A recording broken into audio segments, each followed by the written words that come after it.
미국을 버리고 한낱 한국 따위에 머물다니 절대 허락할 수 없어. 여기 한 통의 전화를 받고 분노한 한 미국인이 있습니다. 그녀는 전 세계 가장 좋은 나라인 미국을 버리고 간 아들 같은 손자를 이해할 수 없는데 쟤 왜 이런 일이 생긴 걸까요? 한국을 미워했지만 사랑하게 된 미국인의 감동적인 이야기를 들어보겠습니다. 안녕하세요. 저는 마틸다 윌슨입니다. 70세 플로리다에서 40년간 간호사로 일하다 은퇴했어요.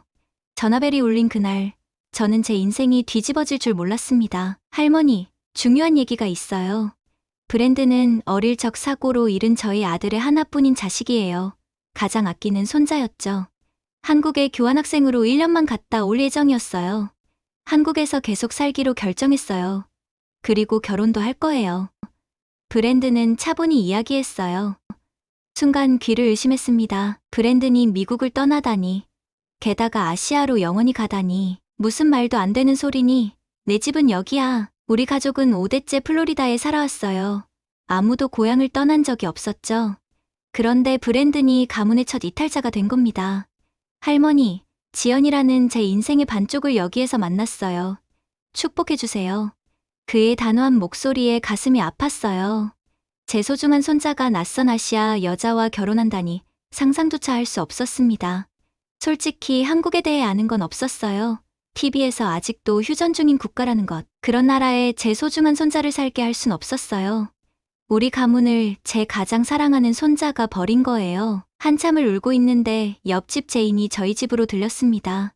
그리고 제 이야기를 듣고는 한국은 좋은 나라라며 자신의 조카도 한국에 살고 있다고 했죠. 하지만 제 마음은 닫혀 있었습니다. 브랜든이 미국으로 돌아와야 한다고 생각했어요. 그래서 저는 한국으로 직접 가서 브랜든을 데리고 오기로 했습니다.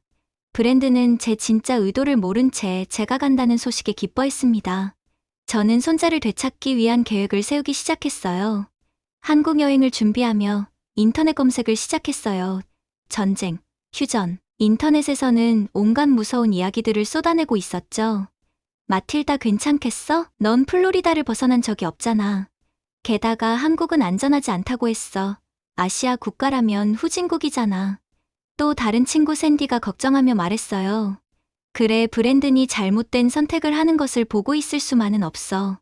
지구 끝까지라도 가서 내 손자를 데리고 와야겠어. 전 선택을 굽히지 않았습니다. 그러나 의외로 인터넷에서는 한국이 선진국이라며 서울인 뉴욕보다 더 안전하다는 이야기를 하고 있었어요. 믿을 수 없었습니다. 인터넷에는 워낙 가짜 뉴스가 많으니까요. 그리고 아무리 한국이 선진국이라고 해봤자 아시아의 작은 휴전국가일 뿐입니다. 세계 중심의 미국에서 태어나고 자란 내 멋진 손자는 이곳으로 돌아와야만 해요. 전 분노에 차서 서울행 비행기 티켓을 예약했어요. 여행 가방을 꾸리고 약통을 챙기며 다시 한번 불안한 마음을 잠재울 수밖에 없었습니다. 한국으로 가는 비행기 안에서 많은 생각이 들었어요. 브랜든이 어떻게 변했을까? 미국인으로서 정체성을 잃은 것은 아닐까? 저 작은 한국에서 정말 행복할 수 있을까? 이 모든 질문을 안고 70세의 할머니의 생애 첫 아시아 여행이 시작되었습니다. 14시간 비행 끝에 인천공항에 도착했어요. 허리와 다리가 욱신거렸지만 어서 이 일을 해결해야 했어요. 그런데 공항에 첫 발을 내딛는 순간 예상치 못한 놀라움이 시작됐어요. 공항이 믿을 수 없이 깨끗하고 현대적이었거든요. 마치 영화 속 미래도시 같았습니다. 여기가 정말 아시아인가? 의문을 감춘 채 입국 절차를 밟았어요. 모든 것이 빠르고 효율적이었습니다. 제 나이를 배려해 특별 창구로 안내해주기도 했죠. 브랜든을 만나게 되었어요. 브랜든. 저는 브랜든을 꼭 껴안았습니다. 따스한 온기가 분명 저희 예쁜 손자였어요. 할머니, 제 약혼녀를 소개할게요. 제 약혼녀 지연이에요. 브랜든 옆에는 작고 단정한 아시아 여성이 있었죠. 지연은 생각보다 유창한 영어로 인사했어요. 친절하고 예뻤지만 저는 여전히 경계심을 늦추지 않았습니다. 제 손자를 빼앗아간 여자니까요. 그런데 서울로 향하는 택시 안에서 창밖 풍경을 보며 또 한 번 놀랐어요. 도로는 깨끗했고 초록 산들이 도시를 감싸고 있었으며 멋지고 높은 빌딩들이 서 있었어요. 제가 생각하고 상상했던 후진국의 모습이 아니었어요. 브랜드는 자신의 아파트를 소개해 주었어요. 미국에서는 아파트는 살기 어려운 사람들이 모여 있는 곳이에요. 그런데 한국의 아파트는 달랐습니다. 마치 뉴욕에 온 듯 고층 아파트들이 수많은 세대와 함께 있었어요. 경비도 있고 들어가는 길도 안전했어요. 제 상상과는 거리가 멀었죠. 이런 곳이 한국이라니. 저녁 식사를 위해 근처 식당으로 나가게 되었어요. 정돈된 테이블에 수많은 작은 접시들이 놓여 있었어요. 이건 반찬이라고 해요. 할머니 한국 식사의 특징이죠. 저에게는 향이 강하고 매웠지만 각 요리는 매우 특징이 강했고 맛있었습니다. 말로만 듣던 비빔밥은 매우 신선했어요. 각 나물이 입안에서 다채롭게 섞여서 다양한 맛을 내고 있었습니다. 식사를 마치고 제가 묵을 호텔로 가는 길에 브랜드는 매우 가까운 거리니 지하철을 타자고 제안했어요. 하지만 지하철은 위험하잖니 미국의 지하철을 떠올리며 제가 물었습니다. 그러나 브랜드는 타보시면 놀라실 것이라며 빙그레 웃기만 했어요. 브랜드니 맞았습니다. 저는 한국의 지하철을 타고는 몹시 놀랐어요. 미국처럼 불황자들이 자리를 차지하지도 않았고 타인의 것을 뺏으려 하는 사람도 없었어요. 오히려 믿을 수 없을 만큼 깨끗했어요. 또 한국 사람들은 질서 정연하게 지하철을 타고 시끄럽게 떠들지도 않았죠. 가장 놀라운 건 저 같은 나이 든 사람들을 위한 자리가 따로 있다는 거였어요. 한국은 어르신을 정말 존중해요, 할머니. 저는 호텔로 돌아와 침대에 누웠을 때 혼란스러웠어요. 한국은 제가 상상했던 것과 너무 달랐습니다. 안전하고 깨끗하고 질서 있는 나라였어요. 게다가 노인을 존중하는 문화라니? 첫날은 예상치 못한 놀라움의 연속이었지만 브랜든을 데려가겠다는 결심은 여전했습니다. 하루 만에 마음이 바뀔 리 없잖아요. 그래도 처음으로 의심이 들기 시작했어요. 이곳이 정말 브랜든이 살기에 그렇게 나쁜 곳일까라는 그런 생각이요. 다음날 브랜든의 직장을 방문하기 위해 강남이라는 곳을 방문했어요. 마치 뉴욕 월스트릿에 온 것 같은 고층 빌딩들이 즐비한 곳이었죠. 이곳은 도저히 후진국으로 보이지 않아요. 여기가 제가 일하는 케어 AI예요. 사무실에 들어서자 젊은 직원들이 분주하게 일하고 있었습니다. 백인, 흑인, 아시아인 다양한 인종이 함께 일을 하고 있는 국제적인 회사였어요. 브랜든의 데스크로 가보니 컴퓨터 세대와 수많은 코드가 적힌 화면들이 보였어요. 솔직히 저는 이해할 수 없었지만 브랜든에게는 분명 의미 있는 일이겠죠. 할머니, 저희는 인공지능을 활용해 노인분들의 생활을 돕는 시스템을 개발하고 있어요. 전 이해할 수 없었습니다. 기계가 사람을 돌본다니요. 브랜든은 미소를 지으며 이야기했어요. 한국에서는 저희 시스템을 이용하면 병원을 가지 않아도 진료를 볼 수 있어요. 태블릿을 이용해 의사와 화상통화를 하여 집으로 약을 보내고 인공지능이 시간을 맞추어 복용 시간을 알려주거든요. 브랜든이 인내심 있게 설명했어요. 미국에서는 상상할 수 없는 일이에요. 의사에게 진료를 보는 건 하늘의 별 따기이고 굉장히 많은 비용을 지불해야 하거든요. 그래서 저 같은 노인들은 아파도 병원에 갈 수가 없어요. 그런데 한국에서는 집에서 이 모든 것들이 가능하다고요? 더구나 인공지능이 내 얼굴을 인식해 다른 환자와 헷갈리지 않게 도와줄 수 있다고 했어요. 브랜드는 이곳 한국이 미국보다 앞서 나가고 있는 점들이 많다며 언젠가는 한국 기술이 전 세계에서 이용될 것이라고 했어요. 마음 한구석이 흔들렸습니다. 정말로 한국은 노인들의 삶을 개선하기 위해 많은 노력을 기울이고 있는 듯 했어요. 수십 년간 간호사로 일한 저에게는 특히나 말로 표현하기 힘든 감정들이 느껴졌습니다. 오후에는 브랜든의 시스템이 운영 중인 요양원을 방문했습니다. 노인들이 태블릿으로 가족과 통화하고 AI 안내에 따라 약을 복용하는 모습이 보였어요. 한 할머니가 다가왔습니다. 당신이 브랜든 씨 할머니이신가요? 손자분이 정말 훌륭한 일을 하고 있어요.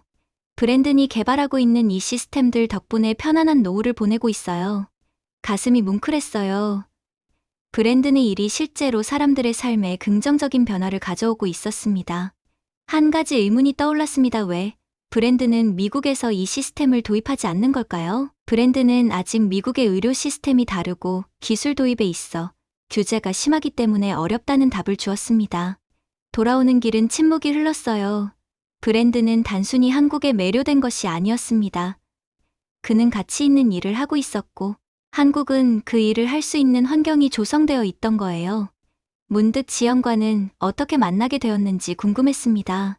지연은 어떤 일을 하니? 묻자 놀랍게도 간호사라는 대답했어요. 저와 같은 직업을 가진 아이였던 거죠. 지연은 자신의 일에 대해 열정적으로 이야기했습니다. 특히 저와 같은 노인 환자들을 돌보는 일의 보람 등에 대해서요. 그런데 그녀의 이야기를 듣자니 한 가지 걱정이 떠올랐어요. 결혼 후에도 일을 할 것인지가 궁금했어요. 브랜든을 키울 때 너무 힘들었던 기억들이 생각났거든요. 할머니, 한국은 워킹맘을 위한 지원이 잘 되어 있어요.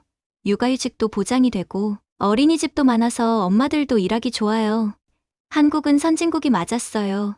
복지 시스템을 갖춘 나라가 후진국일 리 없잖아요. 저녁은 아파트에서 지연이 만든 불고기라는 음식을 먹었습니다. 한국을 대표하는 음식 중 하나라고 했어요. 불고기는 정말 맛있었어요. 달콤하고 부드러운 맛이 입안에 퍼졌습니다. 한국에서는 식사 전 잘 먹겠습니다라고 인사한다고 해서 따라 해봤어요. 처음으로 한국어를 발음해 본 겁니다. 한국어는 대단한 언어라고 브랜든이 설명해 주었어요. 세종대왕이라는 분께서 한자를 읽지 못하는 백성들을 위해 직접 발음의 모양을 따서 만든 언어라고요. 그리고 한글은 인공지능의 정확도가 영어나 중국어에 비해 훨씬 더 높은 정확도를 나타낼 수 있다고 했어요. 앞으로 인공지능에서 한국어가 전 세계로 통용될 거라고 자신있게 지연이 덧붙여 설명해 주더군요. 한국은 정말 대단한 나라이구나. 침대에 누워 생각했어요. 오늘 하루 제 생각이 틀렸다는 사실을 많이 발견했거든요.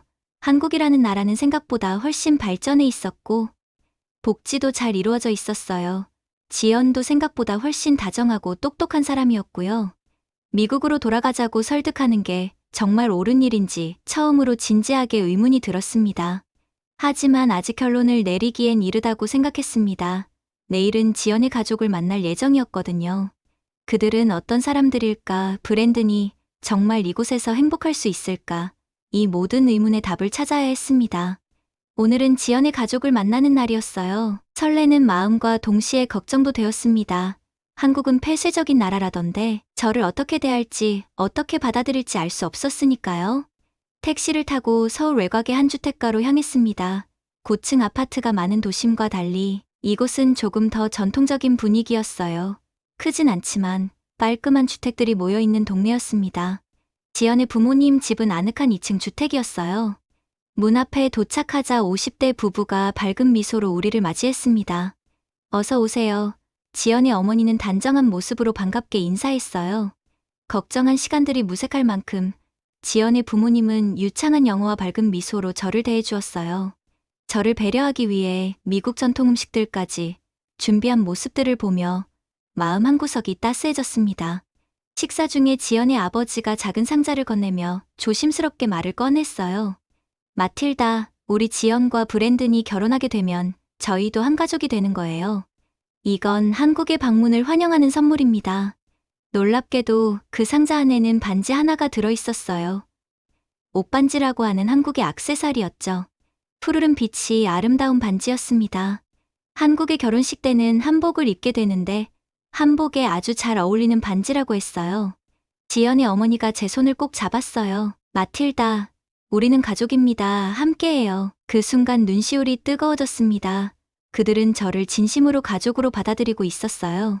브랜든이 한국에서 이 가족에게 진심으로 환영받고 있다고 생각이 들자 이곳에서는 내 사랑하는 손자가 정말 행복할 것이라는 생각이 들었습니다. 그런데 계속 행복할 것 같던 한국에 대한 생각에 문제가 생겼어요. 다음 날 혼자 서울 시내를 둘러보기로 하며 우연히 들어간 카페에서 생각지 못한 대화를 하게 된 거예요. 큰 카페에서 저는 키오스크라는 기계를 통해 주문을 해야 했어요. 그러나 도저히 방법을 알 수가 없었죠. 미국에서 오셨나요? 유창한 영어로 말을 걸어오는 한 중년 여성이 있었습니다. 그녀는 자신을 선영이라 소개하며 미국에서 살다 왔다며 흔쾌히 저희 주문을 도와주었어요. 네, 플로리다에서 왔어요. 제 손자가 한국 여성과 결혼을 하게 되어 이곳에 왔답니다.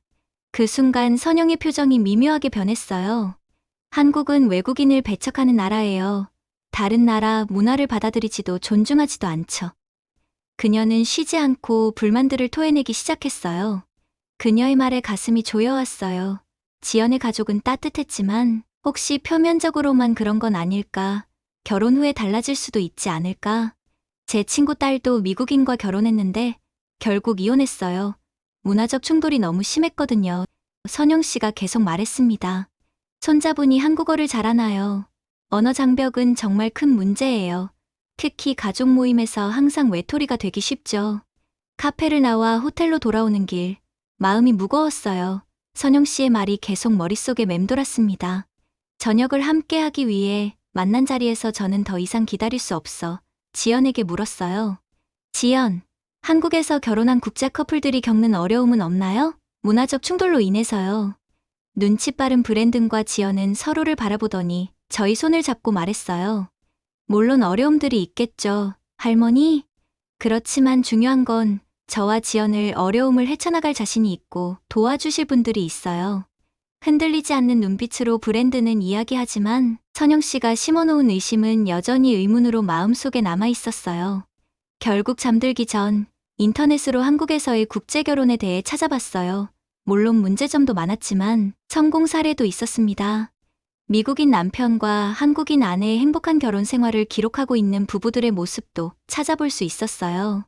중요한 건 서로에 대한 존중과 사랑이었던 거죠. 브랜든과 지연의 눈빛, 서로를 대하는 태도를 떠올렸어요. 그것이 진짜였습니다. 선영 씨 같은 사람도 있지만 지연의 부모님 같은 따뜻한 사람들도 있었어요.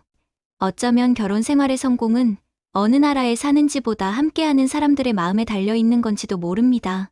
아주 작은 의문을 여전히 품은 채 다음날 아침이 밝았어요. 브랜드는 어릴 적 당찬 모습 그대로 저를 깨우며 소리쳤어요. 할머니, 오늘은 결혼식 리허설이 있는 특별한 날이에요. 한국에서는 전통 혼례 의상과 절차를 미리 연습한다고 했습니다. 저희는 한복 대여점이라는 곳으로 갔어요. 가게 안에는 화려하고도 어여쁜 한복들이 진열되어 있었습니다. 눈이 부실 정도로 아름다웠어요. 지연은 전통 혼례에서는 신부는 빨간색과 파란색이 섞인 화려한 혼례복을, 신랑은 파란색 한복을 입는다고 설명해 주었어요. 한복은 우아하고도 편안했어요. 자연스럽게 감싸는 촉감이 아주 좋았습니다. 거울을 보니 낯선 모습이 비쳤어요. 70년을 살아오면서 한 번도 이런 옷을 입어본 적이 없었습니다. 하지만 이상하게도 부자연스럽지 않았어요. 오히려 품이 있어 보였습니다. 할머니, 정말 아름다우세요. 브랜든이 감동한 표정으로 말했어요. 우리는 전통 혼례장이라는 고풍스러운 한옥으로 이동했어요. 나무와 종이로 만든 전통 가옥인데 예상과 달리하는 아늑하고 따뜻했어요. 할머니, 한국에서 절은 종교적 의미보다 존경을 표하는 예의예요. 특히 결혼식에서는 양가 부모님께 감사의 마음을 전하는 의미가 커요. 한복을 갖춰 입은 양가의 가족들이 서로에게 감사의 뜻을 전한다는 절. 좋은 의미이긴 했지만 저에게는 다소 어려웠어요. 이런 것은 제 문화가 아니었으니까요. 하지만 로마에 왔으니 로마의 법을 따를 수밖에요. 천천히 지연을 따라 지연의 부모에게 절을 해보았습니다. 그 순간 이상한 감정이 밀려왔어요. 처음엔 낯설고 거부감이 들었는데 뭐랄까 서로에 대해 존중하는 마음이 느껴졌어요. 아주 다른 두 문화가 만나 그 중심에서 하나가 되는 느낌이었죠. 저녁엔 호텔로 돌아가지 않고 브랜든의 아파트로 가게 되었어요. 브랜든이 보여줄 것이 있다고 했죠. 브랜든은 할머니에게 라는 제목의 영상을 틀었습니다. 그 영상에는 브랜든의 어린 시절, 한국에서의 친구들과의 사소한 추억들, 지연을 만난 순간 회사에서의 일상들이 담겨 있었습니다. 그리고 마지막엔 브랜든과 지연이 오늘 본 저를 하며 저에게 메시지를 남겼어요. 할머니, 저는 한국이라는 나라에 와서 많은 행복을 찾았어요. 저희 평생의 동반자도 찾았고 온 마음을 쏟을 수 있는 일도 함께 하고 있어요. 할머니는 저희 하나뿐인 가족이에요. 그리고 이제는 지연과 더 큰 가족으로 우리 함께해요. 영상이 끝나자 방 안은 조용해졌어요. 브랜드는 저에게 다가와 두 손을 잡으며 말했습니다.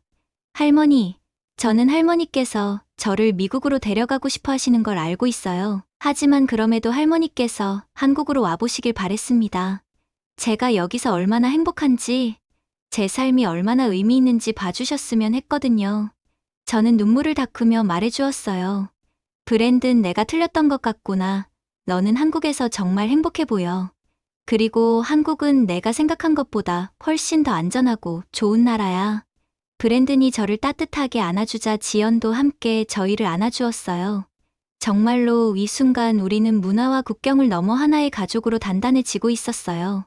처음엔 낯설게 느껴졌던 이 도시가 이제는 조금 다르게 보이기 시작했습니다.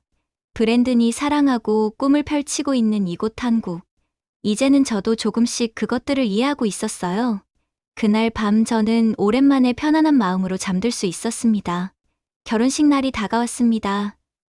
원래는 브랜든을 설득해서 빠르게 돌아갈 생각이었는데 한 달이 되어가고 있었어요. 하지만 문득문득 카페에서 만났던 선영 씨가 했던 말들이 생각나 걱정스러운 마음을 지울 수 없었죠. 할머니, 아직도 걱정되세요? 브랜든이 저희 표정을 보고 이야기했습니다. 브랜든은 어쩌면 저렇게 제 마음을 잘 아는지 모르겠어요. 브랜든은 확고한 표정으로 이야기했어요. 할머니, 선영 씨 같은 사람은 어디에나 있어요. 미국에도 인종차별주의자들이 있잖아요. 하지만 그런 소수 때문에 삶이 결정되면 안 되죠? 더구나 한국 사람들은 정말 따뜻한 마음을 가진 민족이에요. 브랜든의 말이 제 마음을 두드렸습니다. 그는 옳았어요. 어떤 나라, 어떤 사회에서든 부정적인 면은 존재합니다. 중요한 건 그것을 어떻게 대처하느냐죠? 결혼식은 아름다웠습니다. 전 지연이 부모님이 선물해준 옷반지를 끼며 생각에 잠겨 있었어요. 그러자 지연이 어머니가 저를 보며 이야기했어요. 마틸다, 걱정이 많은 걸 이해해요. 저 역시 외국인 사위를 만난다는 것이 쉽지 않았어요.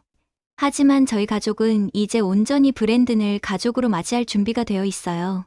마틸다도 마음을 열어 저희를 받아주면 좋겠어요. 그녀의 솔직한 말에 깊은 위로를 받았습니다. 지연의 어머니도 저와 같은 걱정을 했던 거예요. 하지만 그녀는 그것을 넘어서 브랜든을 있는 그대로 받아들였습니다. 결혼식은 현대식과 전통식이 조화롭게 섞인 방식으로 진행되었습니다. 브랜든과 지연은 모두 한복을 입고 있었어요. 정말 잘 어울렸습니다. 저에게도 축사를 할 차례가 왔습니다. 처음엔 망설였지만 용기를 내어 단상에 올랐어요. 안녕하세요. 한국어로 인사했습니다. 하객들은 놀라운 표정으로 박수를 치며 환하게 웃어주었어요. 솔직히 말씀드리면 처음에는 브랜든이 한국에 정착한다는 소식에 마음이 좋지 않았어요. 손자를 잃는 것 같았거든요. 그리고 국제결혼에 대한 우려와 두려움도 있었습니다. 하지만 이곳에 와서 보니 한국이라는 나라는 제 생각보다 훨씬 선진국이고 따스한 사람들이 모여 있는 곳 같아요. 여전히 한국의 전통 문화를 지켜가고 있고 미국보다도 뛰어난 기술들로 사람을 배려할 수 있는 곳이에요. 이제 한국은 저희 두 번째 고향과도 같습니다. 브랜든과 지연의 결혼을 진심으로 축복합니다. 객석에서 감동의 박수가 터져 나왔어요. 많은 한국인들의 눈시울이 붉어진 것을 볼 수 있었습니다. 어느덧 미국으로 돌아갈 날짜가 되었어요. 브랜든은 미국으로 가시기 전 한강의 야경을 보여주고 싶다고 초대했어요. 처음 한국에 오기 전 제인이 한 말이 떠올랐어요. 늦은 저녁 시간인데도 한강엔 여러 가족들이 산책을 하는 모습들이 보였거든요. 미국에서는 상상하기 어려운 일들이었어요. 한국의 저녁은 따스하고 안전하고 평화로웠어요. 아름답구나. 제가 감탄하자 브랜든이 이야기했습니다. 할머니 미국으로 가셔서도 한국을 잊지 마세요. 브랜든은 제 손에 무언가를 쥐어주었어요. 열어보니 아름다운 한국 전통 브로치였습니다. 무궁화 모양이라고 브랜든이 설명했어요. 할머니 이건 한국의 국화예요. 여기서 보낸 시간들을 잊지 않으셨으면 좋겠어요. 이제 할머니도 반은 한국 사람이에요. 브랜든이 환하게 웃으며 이야기했습니다. 저는 더 이상 한국이 멀고 낯선 나라라고 느껴지지 않아요.